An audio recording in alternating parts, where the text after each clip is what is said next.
couple weeks of the summer program, the OTAs, we kind of got a head start, so we were able to go through some of the install preview so that when we came out today, yesterday and today, that they're kind of familiar with some of that stuff. So their communication's been good. You know, we had a couple yesterday, and you always a little bit different when you go against the offense and things are moving faster pace. To be able to see some of the unique formations and some of the motions and stuff, we need as much of that as possible to get, you know, all of the communication down. But it was good. It'll pick up here as we go. We're kind of just focusing on some early down stuff.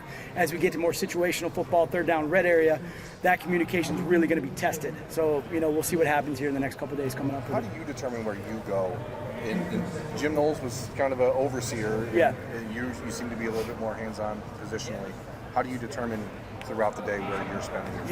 Yep. That's a great question. You know, as a young coach one time, I was talking to Mike Tomlin, and he said one of the hardest things to transition from a position coach to a coordinator and then a head coach is really kind of mapping out where you go during practice. You want to have a plan. So I always kind of took that advice, and I look at the practice schedule. I looked at the script. You know, who's working on what fundamentals. A lot of times that has to do with what we did the day before. So I'm looking for some improvement and some different points of emphasis there. And then I know that sometimes when I go to an individual drill, it's going to intensify a little bit if I'm there. So I'm always looking at the schedule and what we need to work on that day, and then I'll map out what periods I go where. Matt, obviously Caleb's going to play a vital role in this defense wherever you decide to play him. It looks like he's playing on a lot of different spots for you right now. How much of the depth at the safety are you thinking about in terms of what you can and can't do with Caleb, depending on what Malik and Jalen and Leroy and the rest of those safeties, where they are in development? Yeah, really good question as far as when you have depth in a room, how do you utilize all the players that are in it so you can get them all on the field? And I think creating jobs for guys in that, sense is really important to kind of give them an opportunity to go learn and put themselves on the field. Caleb is such a versatile player that now you can do that. You can move him into some different spots to give those other guys a chance to get on the field in those roles. So I feel like that room is really working. I feel like there's some good young guys there that have an opportunity to kind of, step up and contribute. So having that piece and moving that around is good for us to be able to evaluate those guys to see if we can, through the course of the season do that. What do you like about Caleb at that? What does he bring to that nickel role versus what he would bring to maybe being a strong safety, free safety? Yeah, I think his ability to kind of play, whether it's nickel or safety, or maybe he's just aligned up in some different, areas, it's just his communication. He's such a good communicator just to kind of let everybody know we have words that settle everything down. Even though I may be lined up in something that may look like a certain position, it may not be that position, but the communication tells everybody what it is, and that's critical. Otherwise, everyone's kind of like, where are we going and how does this all fit? So his ability to do that is really kind of what makes that go. Coach Day mentioned when you guys brought in Bo that you guys have a lot of different pass rushers that you feel like you can come up with creative things to do with them. What are kind of some of the things you're looking at in terms of how you can utilize Bo versus Kenyatta versus CJ? You name it. Yeah, I mean, you can never have enough pass rush. I think that's, always a great theory as a defensive coach, and certainly the best coverage is pass rush. We want to get there as much as we can. So those guys have some position flex too. They can move into different alignments, and I think the more of those guys you can get on the field, the faster you can become in the pass rush game. Certainly down and distance and situation will dictate some of that, but I think just having players like that can go inside, outside, maybe line up in some different alignments, really make every offensive lineman that we play against prepare for you. That's, I think, always harder during the course of the week, of a game week, rather than you're always in one spot all the time. It just kind of depends on each player, but we have some versatility there. Coach Day has challenged the defensive tackles to step up a lot. How have you seen kind of that depth progress here as camp has started? Yeah, I think it goes back to the spring and then really the summer. I think the summer those guys had a different mindset to come in and work, and with Coach Mick, really push their bodies, really work on getting stronger, being able to, use the leverage that they have, and that's what we're looking for now. It's hard without pads on to kind of get a judge on all that. We'll get a good look at it as we put them on tomorrow. But I think they really understand, like, hey, it's time to go. It's your time to get out there. It's, those older guys aren't here anymore, and we've got to have a different mindset about that. We've got to have a mindset where this is my job. I got to go earn a job, or I have to have this position, or the team needs me here, and I got to, really do a good job of playing this role. So I think that pressure is on them. I think they feel it. I think, Coach Johnson's the best there is. So he's got them going in the direction we need them to, and we need to see that tomorrow when we put the pads on. Without Edric, at least for the time being, doing much, what's your just feeling about the depth of tackle? Yeah, no, we just kind of keep going forward, I think we have some young guys out there that need those reps, and it's really good to see, Taiwan or, J-Mo, those guys get out there and get that opportunity to go out. K-Mac, obviously, will be in the middle there too, and Will. So we have some really good players there, and, Edric will get out there as soon as he can, but right now it's opportunity for other guys to go out and show us what they can do. Did you hold your breath? Do you have a sense of how long he'll be missing? I don't. When you first got here, you talked. He was walking around out there today, though, with a brace on and stuff. That's a good sign, right? I mean, yeah, it's always good when they're out there for sure. And we, the great thing was he was out there and we're talking through communication and we're watching the play, so he's getting those really good mental reps too, which is great.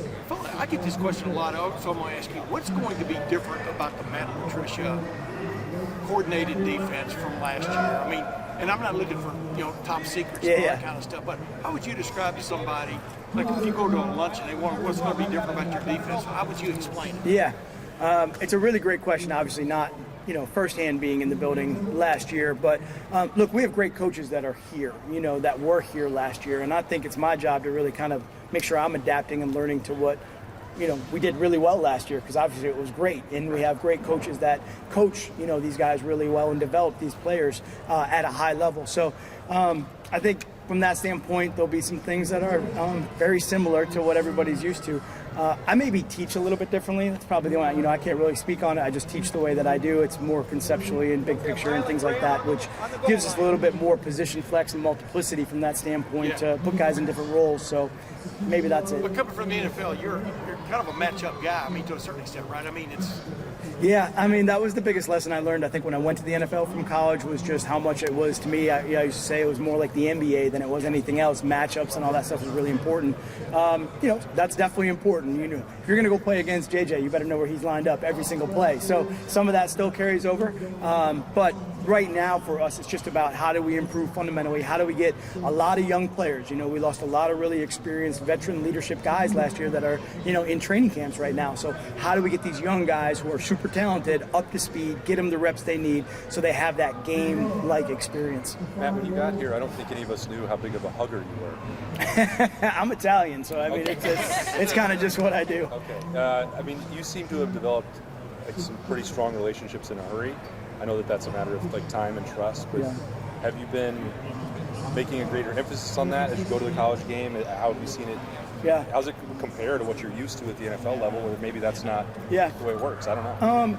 No, it certainly does. I have great friends and relationships and players that I've coached in the NFL, and we have great guys here. The players here they're just great young men, so you can't help but gravitate to them. And as a coach, that's my role, right? I want to mentor and coach and help develop young men, 18 to 22-year-old men in those stages of not only football but life. So it's a true joy for me just to be around them. They have that energy, they have that youthfulness about them. They're very into the game of football, which I love, so they want to learn. I love to teach it, and just being able to be in that situation where I can help them outside of the game is really important to me. I think I've said to a lot of them, look, I have kids now that look up to them, so it's my job to be able to do everything I can to help them be the best versions of themselves. So that's what, my kids are looking up to. Yeah, it might seem obvious. I would imagine on August 1st, there's a different level of comfort, relationships, and familiarity both ways, from players to you and you to the players.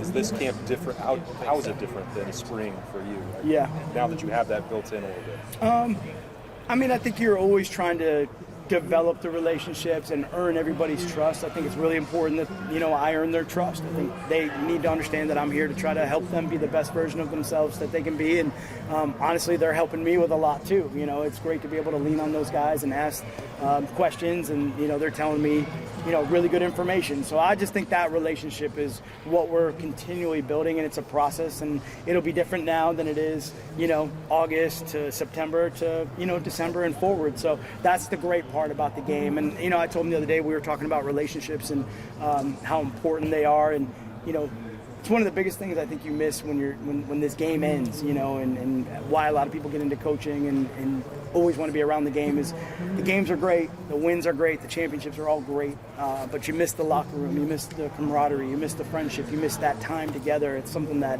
I just think is unique to the sport. Matt, how much of your time have you spent just sort of watching college football generally since you've been here, just to try to figure out sort of like what's in trend compared to the NFL and Yeah. what you guys might see this year? Yeah, a lot. Watching a lot of film, and really started that process last year. With kind of a unique year for me last year. I watched a lot of NFL and a lot of college tape just for that reason. I think even if you're in the NFL, the matriculation of the players coming in, the game has changed. There is a lot more influence. There always is college influence in the NFL. And look, you're trying to play to the strengths of the guys that you get in the NFL, and they're coming from college. So what do they do well? And you want to study that.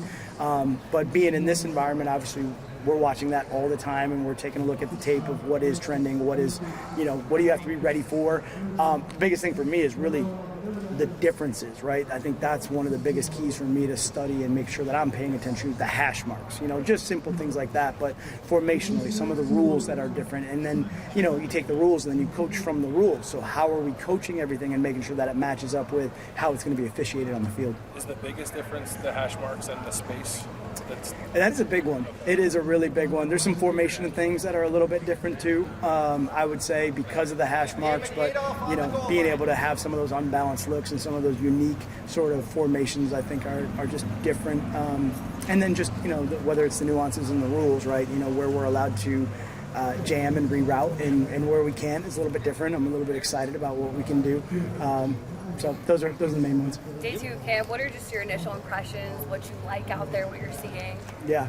I like our guys are really doing a great job with the installations. We're going pretty quick, so they're coming in and they're pretty large, but I think our guys are handling that information on the field. And really one of the things that's been awesome about that is even yesterday, the stuff that we put in, we kind of ran a little bit of that today, made a couple tweaks, and those corrections were, handled really well today. So that to me is a sign of a smart team that can handle those adjustments, can be able to make those changes, which is what we're going to need to do during the game. So that's really encouraging. I thought yesterday we flew around really well. We attacked the ball well. We got some turnovers there. I know that when that happens, the next day the offense is going to, it's going to tighten down. You may not get the same effect, but I still felt like we were attacking the ball that way. Did you mention you're going to put the pads on tomorrow? Yes. Okay. Yeah. You mentioned Caleb's ability to move around and communicate. What needs to happen with, say, Jalen and Malik to make sure that they can keep up? Yeah. Biggest thing for them is just every single day to improve, and so we'll mark out things, certainly like communication. That is the biggest thing when you're a safety and you're playing in the middle of the defense. You have to be able to communicate to both sides. You have to be able to communicate to the linebackers. You have to tie in all of that coverage stuff together, and then with the motions and the formations. And I think for them, with that communication, the hardest thing is just getting the game to slow down, as things start to move. That comes with game reps.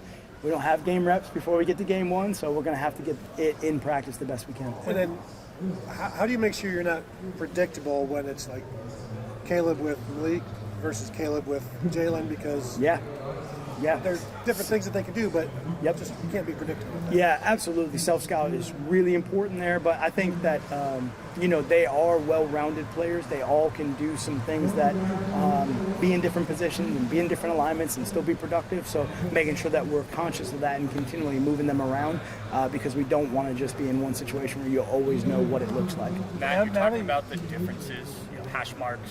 You just mentioned there's no games before you play Texas. Yeah. Just in general, how are you finding that adjustment in terms of the big differences between college life and NFL? Yeah, I never really appreciated those preseason games in the NFL, but right now I'm wishing we had one.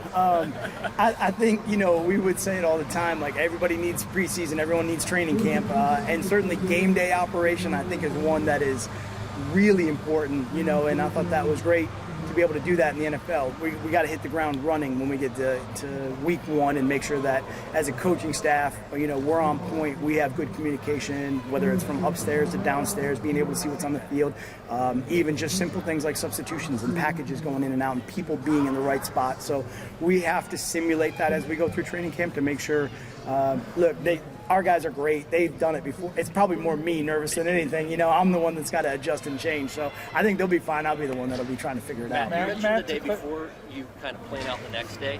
After 2 days, is there a position group you want to spend more time with tomorrow? I'm going to wait till I go back and look at today's tape, and then we'll kind of evaluate that. I will always generally gravitate to the linebackers. That is my natural sort of like backer hood. That's where I kind of hang out. But once we get through today's practice, and again, it was a little bit more early down stuff that I want to take a look at and just make sure that we're sound. There's a couple things I saw at practice that I want to make sure that they looked a little bit loose to me, so I want to tighten up. I'll probably be there tomorrow. To clarify what Caleb is doing, there are times where it looks like he is like in that nickel spot, and they're two deeper safeties. Do you call that a nickel? Like, Yeah. I don't know. It could be a couple different calls. Okay. Yeah, it could be a couple different looks or a couple different, just, sometimes based on formation. It could be something that maybe they're doing that we maybe change an alignment or switch something up. And when you put him there, is that because you like him there? Or is it to give those guys a chance to play deeper? Like, what's the sort of the balance between finding the spot for him versus like, we want to also just free these guys up to play? Yeah, I think that's exactly it. Do we like him in a certain position and that's where we want to go? Maybe it's a matchup, maybe it's an alignment, maybe it's just depending on the motion. Sometimes some of the motion happens late, and you got to be careful about trying to either spin or adjust or move late and getting caught out of position. Sometimes it's actually just better just to stay. Everybody stay where they are and then play the positions that they're in, as opposed to trying to maybe overrun and kind of get out leveraged. So some of that has to do with some of the formation adjustments too. Matt, last year when you were a ship looking for a new port, so to speak, but you were watching that video, what is something you definitely changed about yourself or your approach, or that you can kind of put your finger on? Yeah. Having that sabbatical. It's a great question. For me, I think last year, a couple things. One, it was really going back to, I got into coaching for a reason. I left engineering to get into coaching because I just really wanted to teach and mentor, and how important my coaches were, especially in college. My college coaches were to just growing up, and being a young adult, a young man trying to figure it out. And so it was really a way to kind of give back. I wanted to give back, and I wanted to help people. I just really wanted to help people and teach. Came from that background with my parents and stuff. So I think I had a good opportunity to kind of sit back and be like, hey, I got to get back to just, getting the joy of being a great teacher and a great mentor and those relationships. And so that was a big thing for me. That was really important. And that's what a lot of it drew me back to the college game, to being around, guys of that age, and that be able to have that influence. I will tell you that also last year doing media, I have a much better appreciation for how difficult the job is for all of you in the media to, do what you guys do every single day. Like that's not natural for me, but the work that everyone puts into it from the media standpoint, and to get the message out to the fans, right? And to be that connection between the coaches and the team and the fans, and to really also have that football mind, right? Where you're diving into the game and you're taking a look at schematics and scheme, and all of that is to me, that is an incredibly difficult job. And I would say I have a huge appreciation for that. Players who were at media days last week really talked up Kenyatta Jackson as someone who stepped up as a leader. What kind of growth have you seen from him this offseason? I would echo all of that. I think Kenyatta has just really day one that I walked in the building, stepped forward and said, okay, hey, let me be in front. Let me do the drill first. Let me learn, let me do the lip. Whatever it is, it's like, get me out in the front. Let me go compete. Let me push myself. I think that everyone sees how hard he is pushing himself, and you can't help but gravitate towards that, saying, if this guy is working this hard, man, I got to get my stuff together. I got to go work as hard as he is, because, he is setting the standard as we go forward. And I think everybody feels that. Great. Coach, thank you very much. All right, appreciate it. Yep, good to see everybody.